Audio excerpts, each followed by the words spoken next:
Good afternoon, everyone, and welcome, welcome, welcome. It is Tuesday. It is 4 p.m. ET, and we are so thrilled that you have found us here on Crime Time on a Mighty Blaze.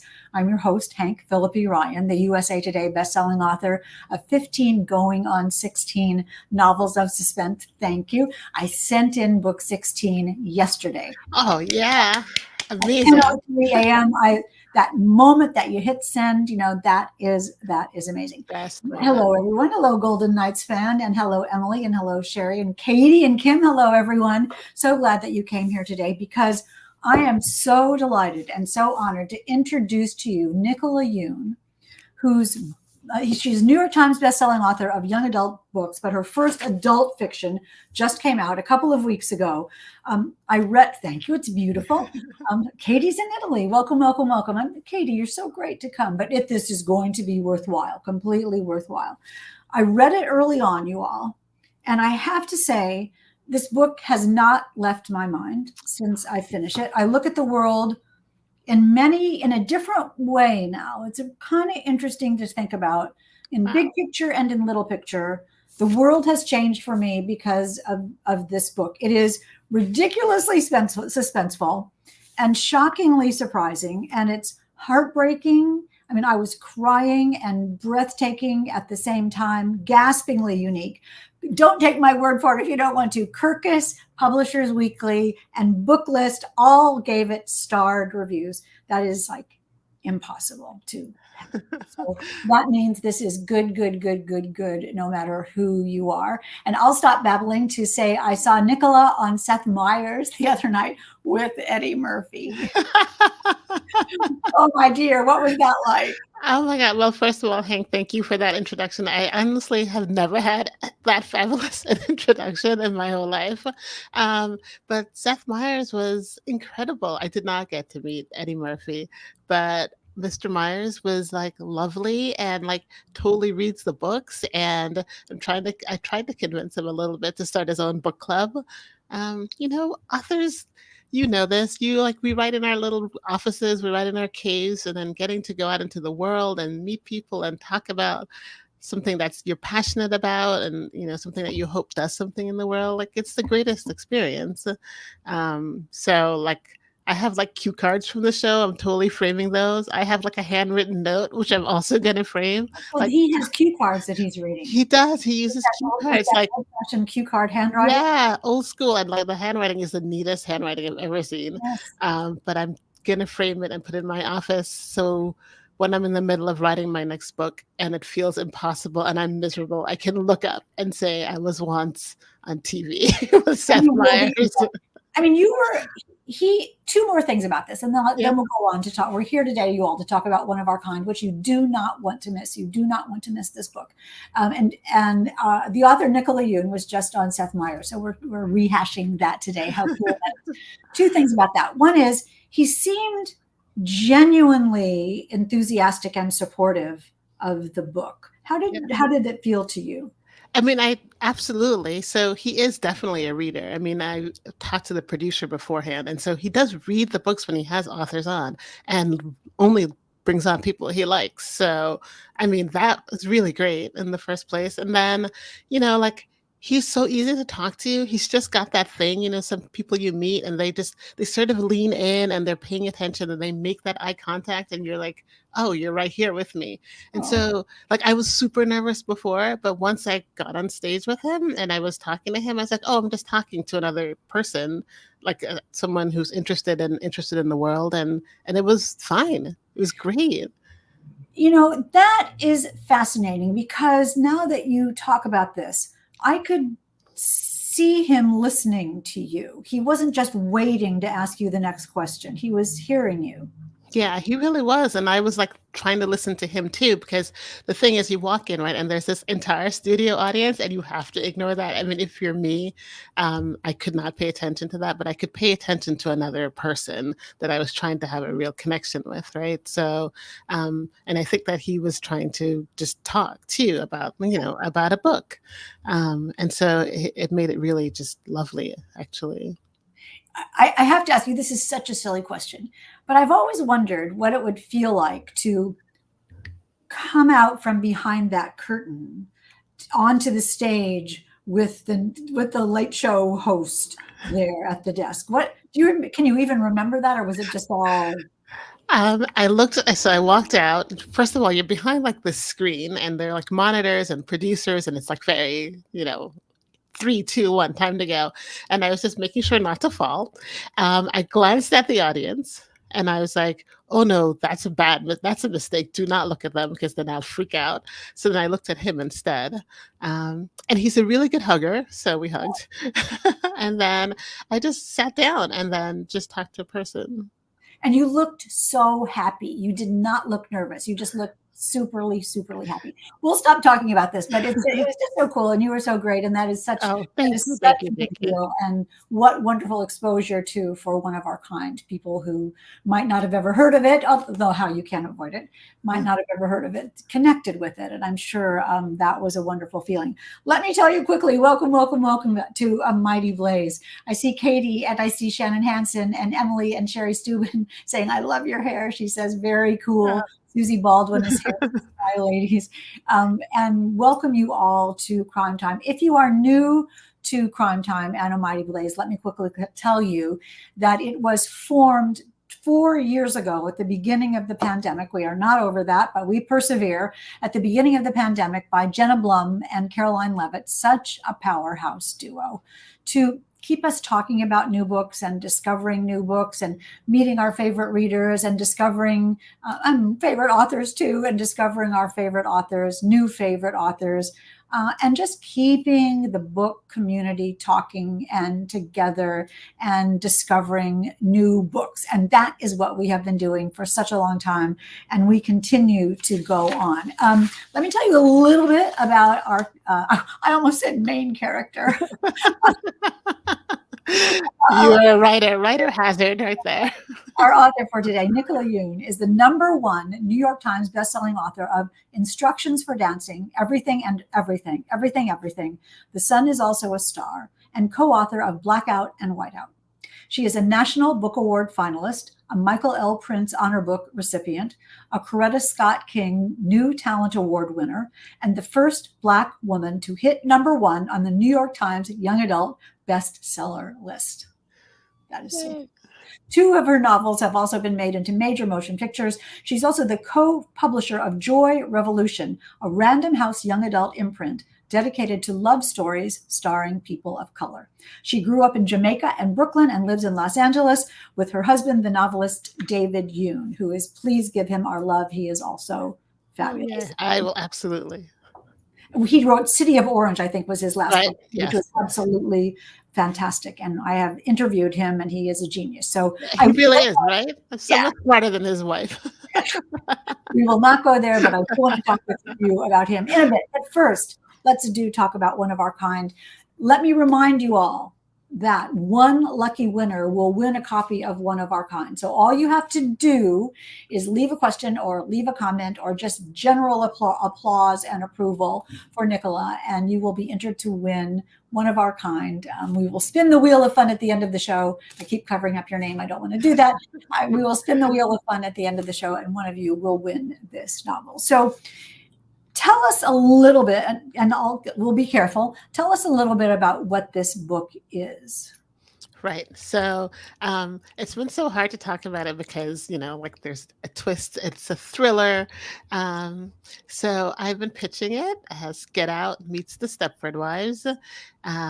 It's about a woman named Jasmine who, with her husband and her young son, they moved to a suburb of Los Angeles that bills itself as a Black utopia. So everyone there is Black, the teachers, the lawyers, the doctors, the police officers, everyone is. And Jasmine expects to find a sense of community. She expects to find social justice activists like herself. But what she finds is most of her neighbors are more interested in going to this very expensive spa that's on a hill at the center of town. It's very mysterious things happen there. She does meet some like-minded folks, and they start to investigate what's going on. But the more they dig, the more dangerous things become. Jasmine is pregnant and about to give birth. Her husband starts going to the spa, so there's like a ticking clock in the middle of it, and she really has to try to figure out who really is one of her kind and who is not at all. I mean, it's a marvelous title. Can Thank you you. talk a little bit about the layers of One of Our Kind? Katie says, sounds like a great book for a book club. Katie, you are 100% right. Your book club, I think Jodi Picoult said this, your book Yeah, she club will be did. talking about this forever. And she's so right. And you're so right, Katie. Talk a little bit about the layers of the title and how you picked Yeah. that. I'll just say a quick thing about the book club. So Jodi Picoult, I asked her to blurb the book, and I'm a huge fan of hers, and she did blurb it. And then she wrote me back after she blurred with questions, and she was starting to talk about the book. And I was like, Jodi, we need to be in a book club together to talk about this. It's like the thing I've heard the most so far is that people really want to talk to each other about the book. So, which is lovely, just exactly what I want. Um, but in terms of the title, A One of Our Kind, I mean, part of the conceit of this book is that she moves to a town where everyone is Black, right? So Jasmine is Black and everyone is Black in this town. She expects that everyone will be like her. And part of the question of this book is like, why does she expect that? Like, why when she moves to this town, because everyone is Black, does she expect them to want the same things and be the same way? Um, it's about the way we put ourselves into boxes. It's about identity, right? Like who we say we are or who other people say we are, who we think we want to invite to our tribe and who we leave out, based on, things that are ephemeral and sort of meaningless in some ways. So a lot of the book is about, finding your group, thinking you have people, maybe they're not your people, that sort of thing. I mean, it's interesting because you say she thinks there'll be people who are like her. And Yeah. it's such an exploration of what like her Yes. means. Is that good or is that bad? And what categories has she been using to slot people in to see if they fit? And it really, one of the wonderful things about it as a book club book is that it makes us all think about how we think about like me or Yeah. like you and how those mesh together and how they don't. And it's all about point of view and decision making. But on the other hand, Yeah.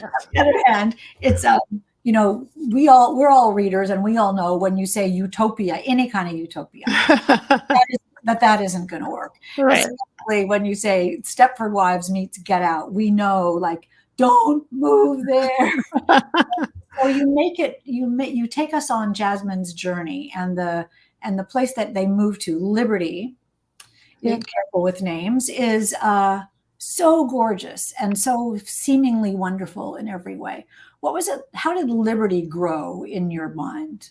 Right. So Liberty was actually really fun to write. It's very, very wealthy. Like I think the least expensive house in my imagination there, it starts in like the low millions, right? So, and then the spa at the center of town was the most fun to write because it's a very shishi spa. And to write it, looked up menus of like very, very expensive spas. And I cannot tell you how ridiculous some of these menus are. Like the things that are on offer for the prices that they're on offer for, astonishing. So it was actually fun, like as a writer, just to sort of explore that and to write it. But in terms of just making this town, Jasmine moves there because she wants a sense of community and she wants to find, as I say, like minded people. One of the things that we don't talk about enough when we talk about identity is the way class factors into it. I think we talk about race a lot, but not actual money, and money is a big part of everything. Jasmine is hesitant to move because she grew up poor and now she's going to this place where everyone's wealthy and she feels like she's abandoning her community in some real way. And so like I really wanted to make a contrast between the way she grew up and this new world that she's entering. And as if caring about justice, she's a criminal defense attorney, as if caring about justice gets erased by affluence and Right. pleasure. And she's almost seduced by, at the beginning, she tries not to do it, but she's almost seduced by how good it feels and how easy it is and how pretty it is and art. And, maybe it's okay, this sort of incremental one step at a time Right. into something that part of her is saying, beware. Right. A little bit about that. Well, I mean, I do think this is something that we all experience, right? Like, I think it's part of the modern condition for us to, be safe in our homes and also be aware of the big world out there where there's so many dangers, right? I mean, you just have to wake up and turn on the news and there are wars going on and there's global warming and there's all this stuff, right? But we are also safe in our bubbles. And I think that if you're a reasonably good person, you want to help, right? You want to help the person that's poor or less fortunate, but you also want to take care of yourself and your family. And I think there's a tension that we all live with all the time, like through no fault of our own. It's just the modern condition that we live with this. And I really wanted to explore that with Jasmine because she takes herself out of her community to go to this place that's safe for safety for her family, for her husband, for her son, for her unborn child. But her clients are in trouble, right? Like her clients are in underserved communities and they need help. And she feels guilty that she has that safety where other people don't. Like I live in Los Angeles and it's a 45-minute drive from Beverly Hills to, say, Skid Row, right? So like the difference between the wealth here and like desperation on the other hand is something that we all have to live with and sort of try to navigate. And that's what Jasmine's doing too. Yeah, my husband is a criminal defense and civil rights attorney. And Right. so I hear in Jasmine a lot of the things that I know Jonathan feels and a lot of the things that Jonathan thinks about that push pull and also the sort of, with one unfortunate move, everything can come crashing down Right. and Right. it could just be you. And so she's trying to protect herself from that, even though her heart is really she's devoted and really wants to help people. And that's one of the Right. things she begins to see in her husband as he's pulling away from being like her. Right. So we won't even go there. We were talking earlier, I was talking with Margaret, our wonderful producer in the back room here, about where ideas come from and how you can never know when you're going to get a good idea. And you have such a good origin story for when you got this idea. All right, so this one is, Hank, you know this too. Like when people ask you where your ideas come from, like I think we can mostly pinpoint it or sometimes, but also a lot of it is just kind of magical, right? Like it's just, I guess these things were in your brain and they came together in a stew. For this one, I have like three distinct touchstones, I think. The first is this conversation I had with a friend of mine just a number of years ago now, and he's Black, and we had done this panel on race and racism. And afterwards, we'd gone out to dinner, and we like drank too much wine. And he asked me a question. He said, "Do you ever wonder who you would be or who we'd be as people if it weren't for the specter of race and racism?" And it's one of those questions. It's just sort of big and incredible, and also just impossible to answer, right? It's hard to know who you would be. You can't tease it apart from everything that's already been. Like asking fish to imagine a world without water is what I've been saying. So then we just drank more wine and just forgot about it because like you can't answer that question. The second thing is a quote from Toni Morrison that I heard in my formative years. And she said, "The very real function of racism is distraction. And it keeps you from doing your work and it keeps you having to prove over and over again your reason for being." I was really young when I heard that and it really stuck in my brain. And then the third is in the shower where all good ideas come from. So I was in the shower and I was listening to a podcast called You're Wrong About. And they're talking about the Stepford Wives and how most people misremember that book because they use the Stepford wife as a pejorative to beat women over the head. Like, she's so robotic, she's such a Stepford wife, like that. But actually, the book is really quite feminist, and it's about the men who would want their women to be robotic. So I'm in the shower and I hear this and I scream, and my husband comes running because he thinks there's a spider because I'm a person who will like burn down my house because of a spider because I hate them. And David comes in and he says, "What is wrong with you?" And I'm like, "The Stepford Wives, but Black." And he's like, "Not a bad idea." So then those three things, like I put them aside, and the book doesn't happen until for a few more years. It happens in the summer of 2020. So in the summer of 2020, this genius idea, I mean, David, I talk about understatement. That's a genius idea. It's a brilliant idea, but you still had to do it. I still do. What was when you sat down, and did you sit down and type chapter one and think, okay, let's see what happens? Or did you know it? What was it like to write? Yeah. So, it was 2020, right? In the spring, there's COVID. And in the summer, there are all the protests after the murder of George Floyd. And by the time we get to the fall, I was pretty despairing. I was feeling angry and just filled with despair in a way that I am not that kind of a person. Like, I am fairly optimistic. I'm in love with my husband and my daughter. Like, I have the love of my life and I have my dream job. So I'm a pretty optimistic person, but I will say in the fall of 2020, I was despairing, and I just sat down and I wrote this book. It took me 6 weeks to write the first draft, which is, listen to me when I say that has never happened before, will never happen again. 6 weeks is not a thing. It took me 3 years after that to make it into a proper actual book. Just the bones were built that fall. And I think it's because I'd been thinking about some of these ideas for such a long time. Like, I felt compelled to write. I could not stop writing. Like, I was kind of a nightmare to live with, honestly. But then I just got it out. I mean, you were so funny. 6 weeks is not a thing, and out of that came One of Our Kind by Nicola Yoon. I know that's what I'm saying too, Margaret. One of Our Kind by Nicola Yoon. We're talking about that. The Stepford Wives meets Get Out. The Stepford Wives, but Black. It is unbelievable and thought provoking. And we've all seen the Stepford Wives and seen Get Out, and those are horror. I call those horror movies. Mm-hmm. Ira Levin's book, if I'm remembering correctly, was creepy and suspenseful. I guess I didn't think of it as horror when I read it at the time. How do you think about genre, and how do you think about those books and yours, and how they connect? Oh, that's interesting. I mean, I think that, the Stepford Wives is definitely a social thriller, I think is what we would call it now, right? And maybe thriller/horror, because certainly, not to spoil anything, the Stepford Wives, like, it's horrible, like the thing, and it's definitely nice and creepy. The thing about that book is it's so perfect. Like, not a single word is wasted. Like, Ira Levin was a genius. It's unbelievable how perfect it is.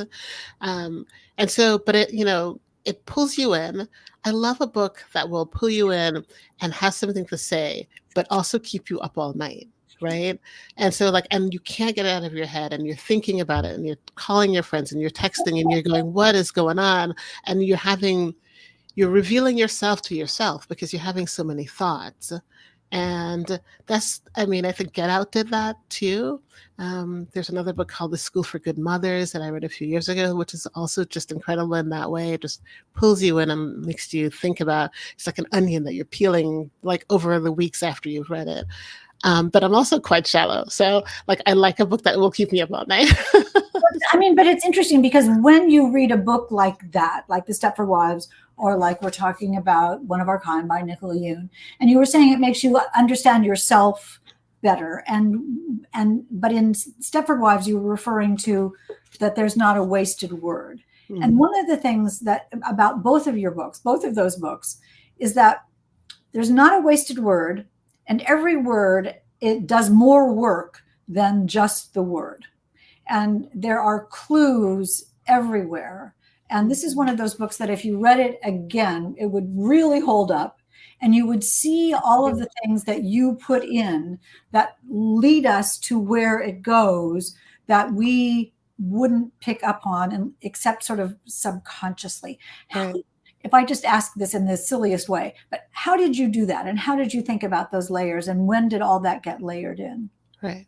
I mean, don't you love that though? Like, when you read a thing where it's so put together, like, I hate when you read something and then it's like God in the machine at the end and you're like, what?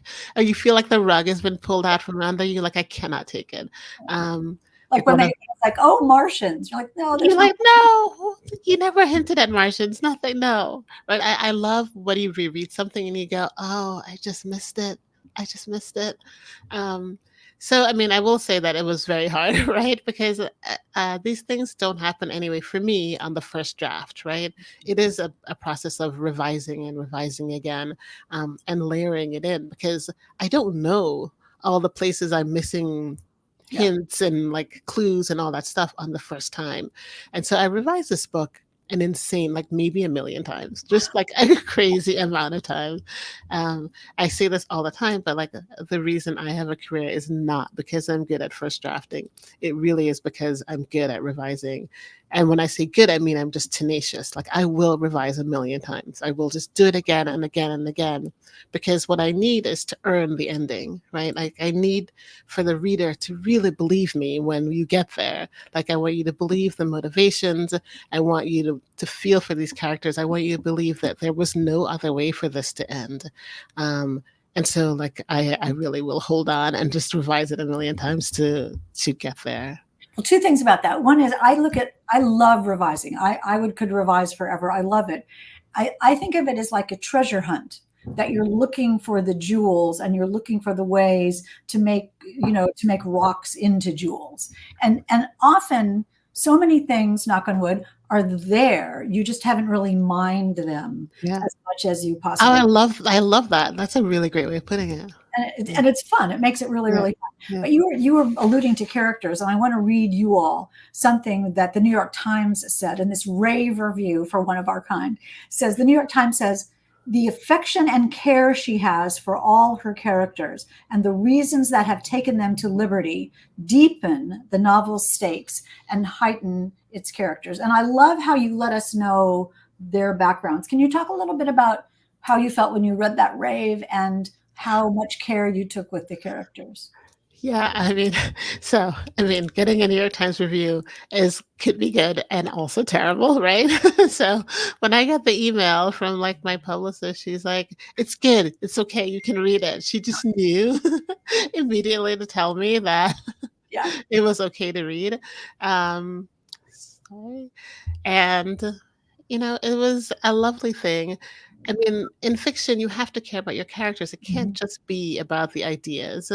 And in this book, there are villains, but every villain has their own story, and every villain has a motivation.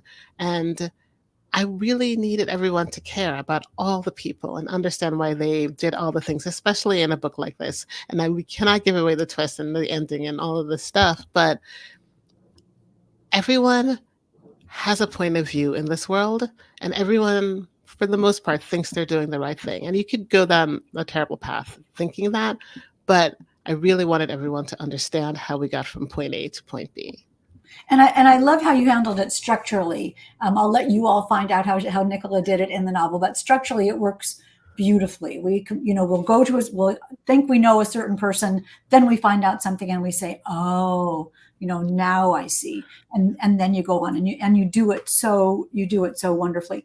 And we do feel that we really know the characters for better and for worse, which is Right. interesting, not for better or for worse, but for Right. better and for worse. And I'm going to be really, really careful here, and I know you will too. But just technically, did you know what the ending was when you started? I did know what the ending would be. I knew it immediately. And that was part of like the sort of puzzle and challenge of writing the book because as I say, I really I needed to earn that ending. And the ending was hard for me. Like I think I revised that part more than any other part. And I shied away from it because you have big feelings at the end. I think the thing that most people have been saying to me is that they had a very big feeling after getting to the end of this book. Someone on tour told me that they flung the book across the room, and I was like, I took it as a compliment, and I think they meant it as one because they had such a big feeling that they flung it away. And No, I hear you, and I do think that yeah, was a compliment. I mean, you, as I said earlier, I will never think of the world the same way. I never will, and it's such a gasping ending. I won't even go into it. But you were talking about what people's reactions have been. I keep I keep in reading about your book. I keep reading the word provocative, mm, provocative. mhm. What do you think about that word? And what do people say to you in book clubs besides flinging the book across the room? Are Right. they happy for, not happy, but are they grateful for the experience? Right. I mean, I think provocative, like the sort of strict definition means to provoke, but not necessarily in a bad way, right? Provoke thought, to Yes. provoke, like I think what art is for. I think that's what art is for. Like I do think that if you don't feel changed in some way or engaged in some way or like have an emotion, like a complicated emotion, I don't know. Like I mean, for me, that's what art is for. And so I do people are feeling engaged, they're having strong thoughts. Um, Anything that makes you think, question the way you see the world, um, and reaffirm some things and maybe change your mind in some other way is good. Like I don't otherwise lack of change is death anyway, Well, right? and, also asking questions about things, Yes. looking at the world from someone else's point of view, realizing that you might not have any idea what that point of view is. Right. That's the thing. We all think we know so much, and that's what books like One of Our Kind is to sort of say, here's some thoughts you may not have ever had before. Right. Now, how do you see the world? It's a very, very very powerful ending. Um, and I'm not going to talk about any more about what Mark. I will tell you afterward. I'll tell you afterward. So as we're coming to the end of this time, and I see Vicky says, love hearing about your writing process. And Renee is saying, what genre is this called? Let's go back again to that. So horror, social thriller, horror. How would you Yeah, I describe? mean, I definitely think it's a social thriller, right? So I think it's meant to keep you up all night. Like I really don't want you to sleep at the end of it. I do, it's fine if you fling it across the room, but then text your friends, like, and get them to read it and then talk to each other.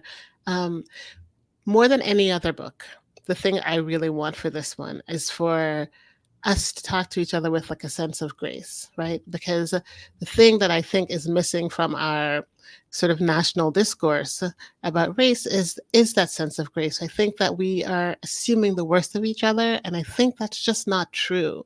I think most people are good, and most people will do the right thing if they know what the right thing is. And again, I do not want to sound Pollyanna because some people are terrible and you should not listen to them. But mostly people are okay, right?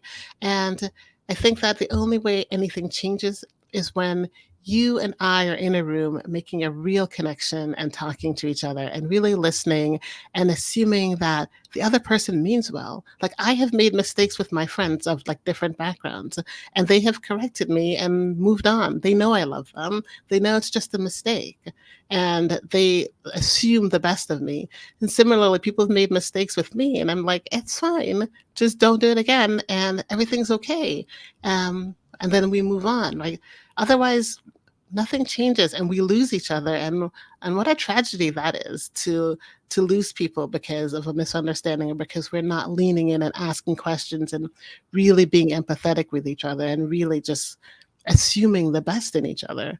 Um, so that's, I mean, that's a big ask, but one of the things I really want for this book is for people to just afterwards wonder why it ends that way and talk about it. Why does it end that way? And just talk to each other and, you know, make the world slightly better. Yeah, I mean, you're making me cry now again, I have to say, because again, you all just have to read it for yourself. I can not go any farther. I don't even want to tempt myself into telling you about this. And it's not just the end. I want to make that clear. It's not just the end. It's throughout. It is wonderfully provocative and incredibly thought-provoking, and a life-changing book. And I wonder, for my final question, and then we'll get to the questions from the audience. Um, how does it feel to have created a book that might engender that kind of discussion?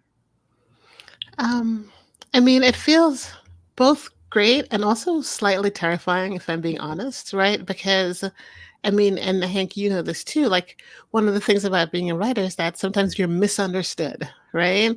And also, I think in our current day and age, there's like a way in which people conflate you and the characters in your book, right? And I am not Jasmine. I have an excellent imagination, and I made this whole thing up. Um, and so you want to be read, and I really do think that there's a way in which we can talk to each other after reading a book like this.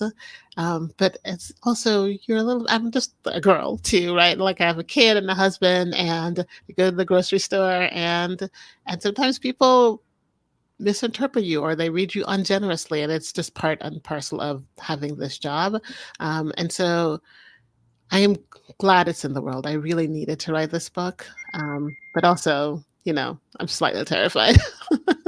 Which is all the more reason to read this novel. If you have book clubs, you all, this is perfect, perfect, perfect for them. I urge you to have your book club read this. If your book club is just yourself, even better. You will talk about it with yourself. I promise you, you will. Let's take some questions from the audience. I have a million more to ask you, but Katie says, are you going on book tour? Yes, yes, yes. Follow her on Instagram. She shows all the places that she's going. Do you participate with book clubs as an author, says Katie?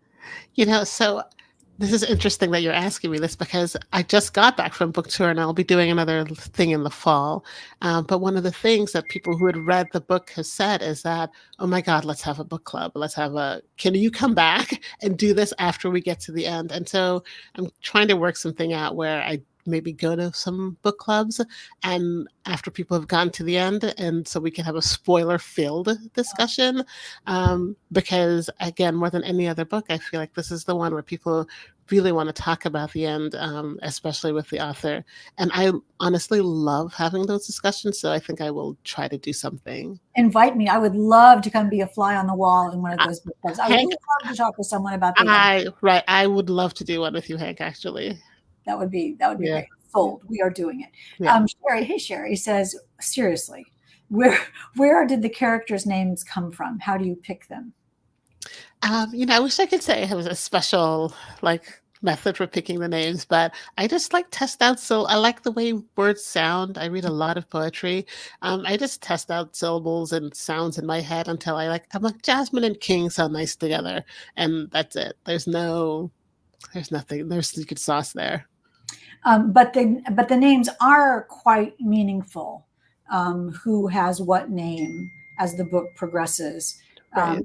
is really meaningful as well. So you're wise to, whoever it was, that Sherry asking that good question, you're wise to notice the names. Who else has a question? How do you celebrate? Deborah says, hey, Deborah, how do you celebrate book launches? Oh gosh, that's a good question. I usually do a hometown event. I live in Los Angeles.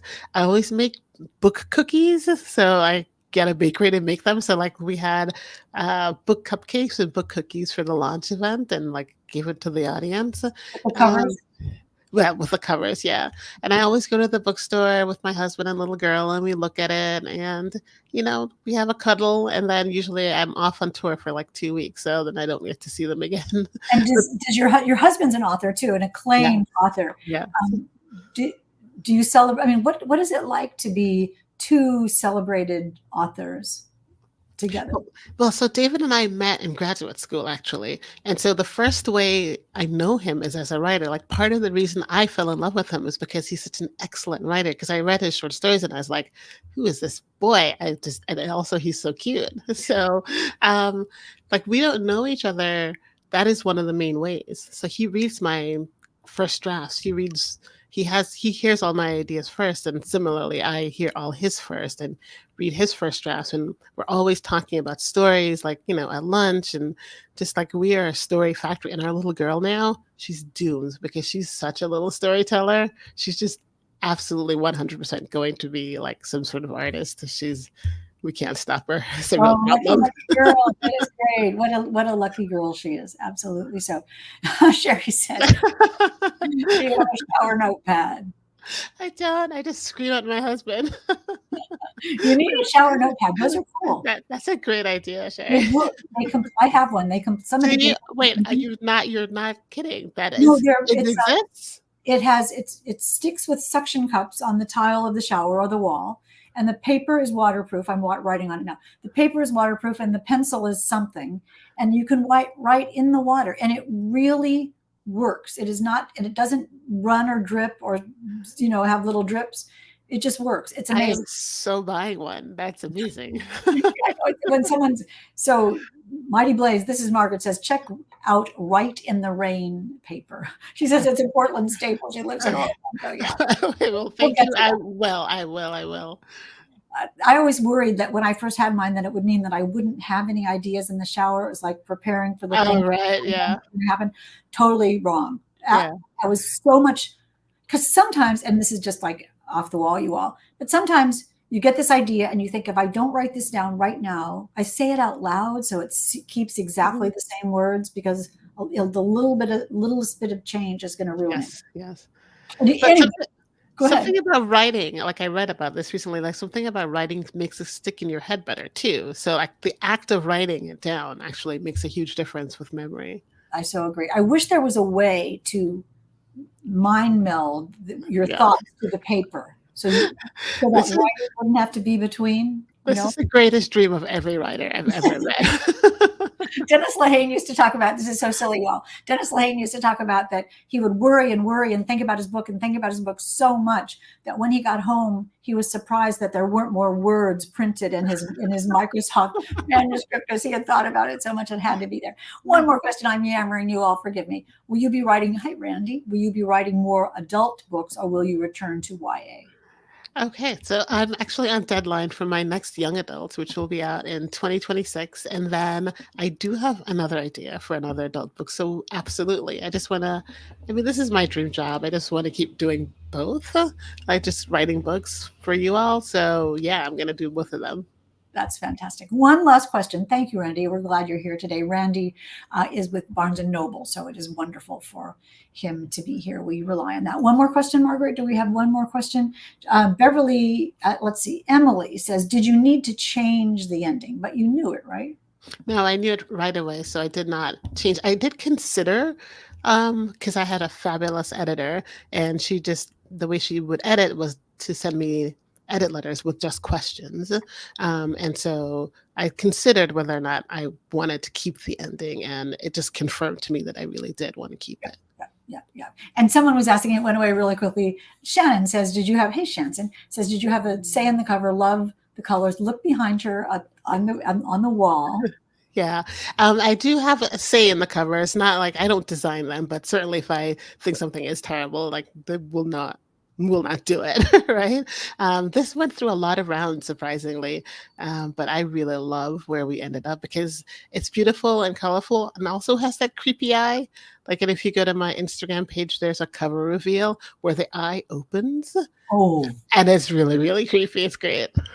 Where are you on Instagram, Nicola? Tell us again. I'm at Nicola Yoon. Okay, at Nicola Yoon, easy place. Yeah. So let's, I know we could talk about this forever, and that is because it is an absolutely incredible, thought-provoking book, but time is a-wasting. Eyes are creepy. Yes, indeed. So let's spin the wheel of fun, because some of you are going to run right out and buy this book, but one of you is going to get a copy from Nicola herself, and the winner will be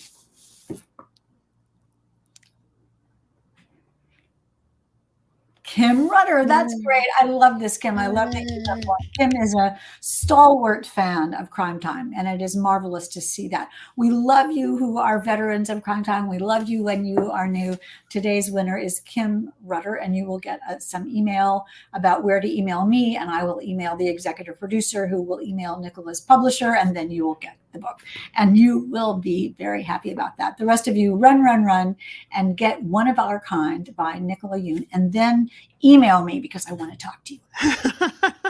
Before I let you go, let me tell you quickly, next week at 4 p.m. ET, we will have the final act of Juliet Willoughby by Ellery Lloyd. Ellery Lloyd is two people. We will tell you more about that next week. I'm going to read you what it's about. I'm starting reading this soon, but it says, a twisty mystery involving a cursed wealthy family and a surrealist painting which holds the key to 3 suspicious deaths over the course of a century. So you can tell right by that. Look at that cover too. Talk about a cool cover. That is wonderful. So Ellery Lloyd, the final act of Juliet Willoughby, next week at 4 p.m. ET. Today we have been talking to Nicola Yoon about her fantastic One of Our Kind. Nicola, Julie says, running right now. I want to be at the next club with spoilers. Absolutely. Right. We are all going. Nicola, congratulations. Thank you for being here today. Thank you for, I mean, you've been so generous and so thoughtful, and I really super appreciate it. Thank you very much. And thanks to everyone for coming out and listening. Come back for the book club. Come back for the book club. Yes, indeed. We will see you next time. And remember, until then, it is always safe inside a book. And we'll see you next time.